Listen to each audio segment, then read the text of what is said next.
Hello, football enthusiasts. Welcome to Blaqsport podcast. I am your host, like always, Isra Tuche, and I'm still on the wheel to take you through what is happening in the African Cup of Nations 2025 happening live in Morocco. This is match day 4 of the African Cup of Nations and is actually getting more serious by the day. This is one of the tournaments that I can't actually miss because every single match, every single game takes the breath away because it's fascinating. The tempo, the passion, the strength, and you all know that when it comes to African football, it's all about physicality and the strength that you get to prove in the game of play. Now, today is a very special one because we need to just jump right into the matches for today, and right in front of us, we have Burkina Faso versus Equatorial Guinea. We have Algeria versus Sudan. We have Ivory Coast versus Mozambique. We also have Cameroon versus Gabon, which is the late kickoff for the day. It's been an interesting game, and if you didn't watch any one of this, please you can actually go to CAF online on YouTube and actually watch the highlights. It's actually fascinating. So let's actually dive into how the game actually went through. It all started from the first game, which is Burkina Faso and Equatorial Guinea.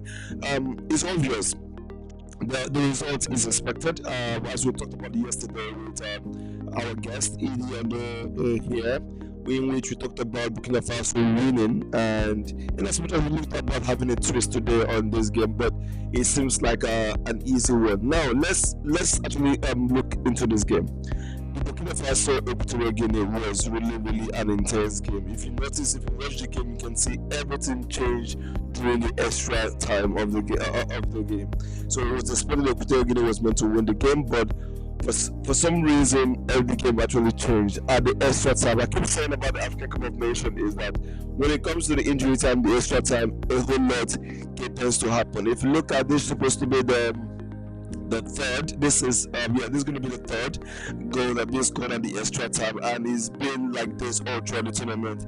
Too much talking points, so much drama happened towards the end of the game. That is why I keep talking about players losing focus. When you lose focus at the end of the game, you tend to suffer for it. You're going to be punished severely, and we have seen the case of Equatorial Guinea today, and Equatorial Guinea was in the clear, although they had a red card at the 50th minute, which really changed the dynamic of the game. So having a red card already puts you in a very difficult and disadvantage. But they actually had an early lead.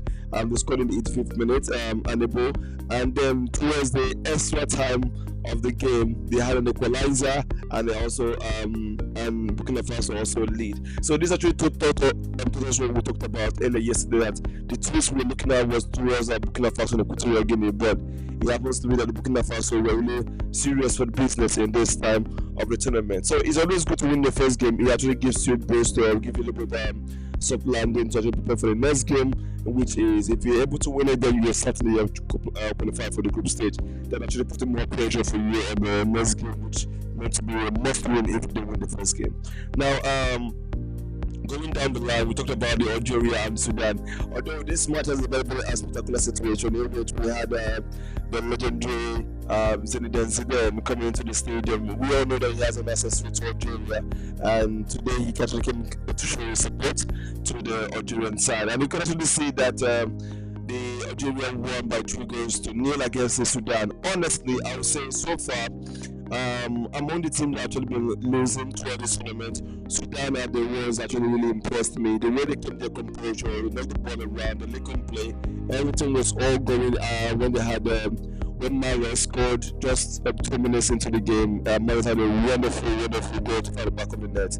And in that situation, there's something I tweeted. I said, immediately you allowed Mahrez to have a second touch in your box. Then the first touch is just more like you're trying to control the ball. Then the second touch is you're trying to pick a point. You touch the second time, come on, it's over. There's no how you expect somebody of that caliber to have 2 touches inside your box and not find the perfect place to put in the ball at the back of the net. So we've seen that have actually a way to punish the Sudan side. And after that, the Sudan side actually came back to the game. They pushed the ball all through, and they had a very good link-up play, both from the midfield and advance. Although they still find it difficult to have that final pass at the final third.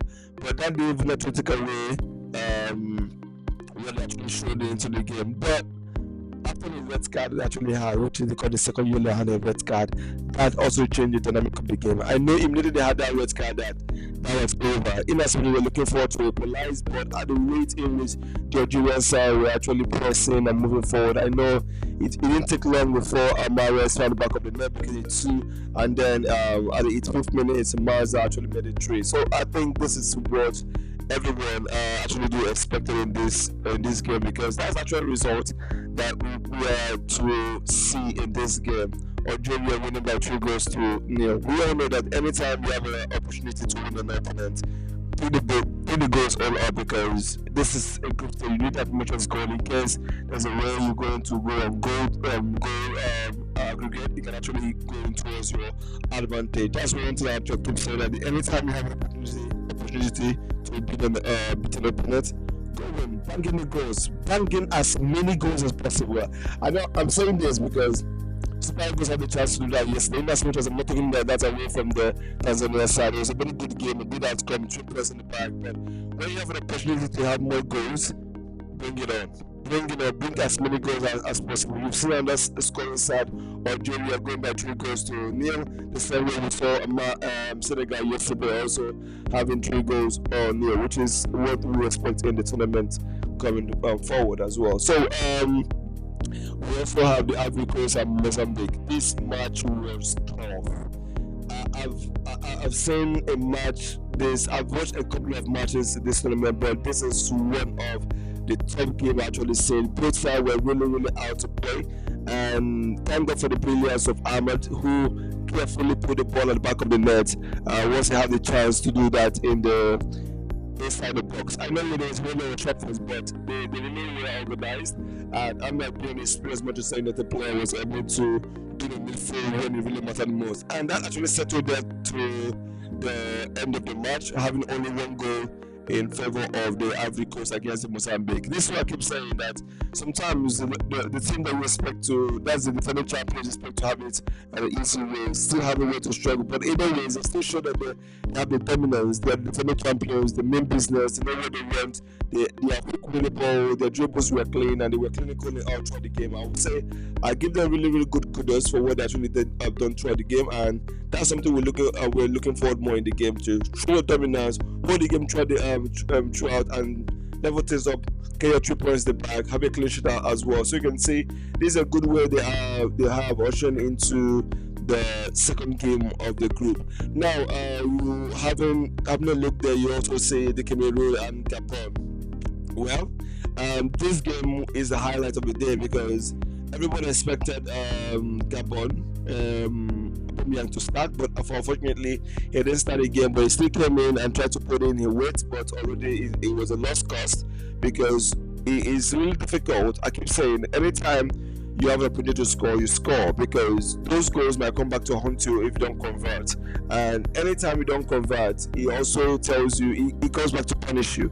So Cameroon on the other side have a very good assist from Buemo, in which Eta fired back of the net early in the game in the 6 minutes, and I think this actually helped. If not for that goal they scored in the 6 minutes, I think the game could have actually gone a little bit longer than this, and that also gave the Cameroon side the strength to hold on that. It's not easy to hold a game from the 6 minutes down to the end of 90 minutes plus extra time. You need to give them kudos to the defense and the team as well for being able to hold that through the game. We've seen that slip away several times, even the game of Burkina Faso winning Equatorial Guinea, that slipped away in the last minutes. How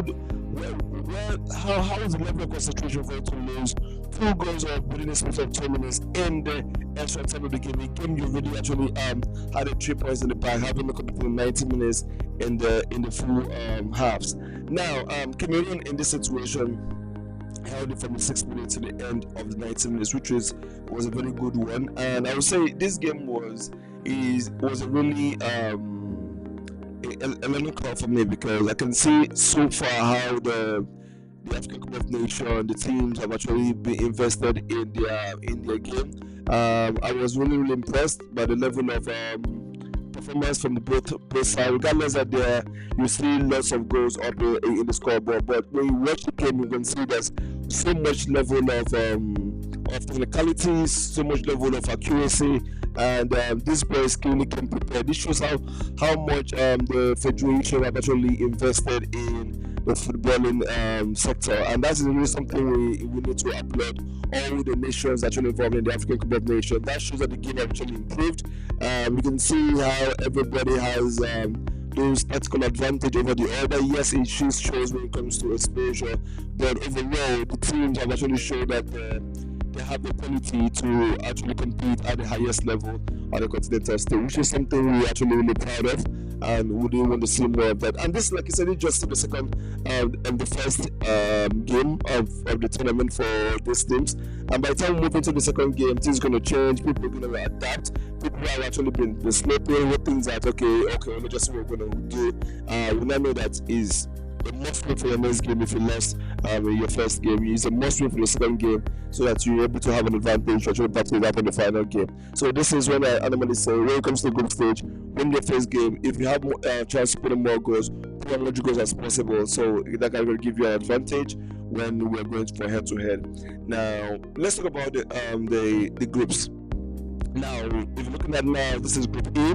We know that Algeria won the 3 goals up, so that's why they have the 3 goals aggregate to play with the 3 players. Burkina Faso won a 2-1 aggregate and 3 players. So those are the 3 goals, with Equatorial Guinea third and also Sudan fourth. Yeah, Sudan might be on the bottom of the table, but I'm really rooting for Sudan because they really showed a level of quality that I didn't expect them to actually possess. Not taking away from the team, but looking at the team they played against, and they were able to hold it out right before the red card, and they tried to keep it, but you can't stop it from coming. When the goals start coming in, you can stop it, especially when the level of brilliance from the Algerian side, especially with the way Mahrez was really all over the whole place, with his skillful, with his figs, and it was really good the way he dazzled the team and the defense. That was a very, very wonderful performance from Mahrez, and I will hope to see more of him and this team progress to the rest team. So obvious if they need to just win the next game and they're through to the next stage, and I see them top of the table, Burkina Faso second, but this is how I expect it to be. But this African Cup of Nations, there's always going to be a twist, so I'm still waiting out for that twist. And yes, we have the Group F. We have Cameroon on the table on top with Ivory Coast second.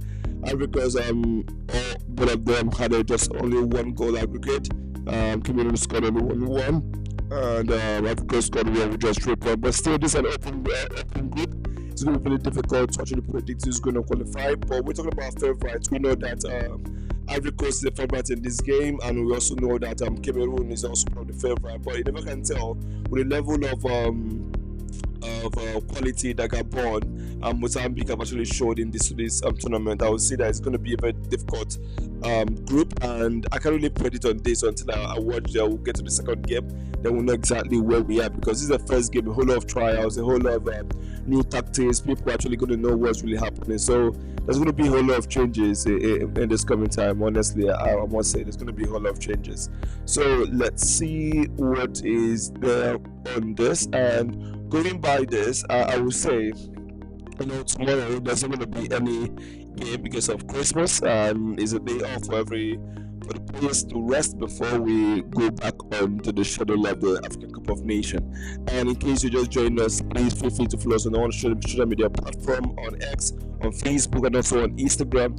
You can also follow us on our podcast, on Spotify podcast, on Apple Podcasts, on YouTube, and also on Amazon Podcasts. We're all there. And in case you missed the first Matchday 1, Matchday 2, Matchday 3, or to Matchday 4 of the African Cup of Nations, we're still here to put you up to speed of what is happening in Morocco. And don't forget that wherever you are, Blaqsport will find you. So we'll keep it real here, and we're still Blaqsport. I am your host, like always, Tuche. So stay glued. I will still continue the African Cup of Nations post-match analysis and update. Have a wonderful day. See you after Christmas. Merry Christmas. Ciao. Bye.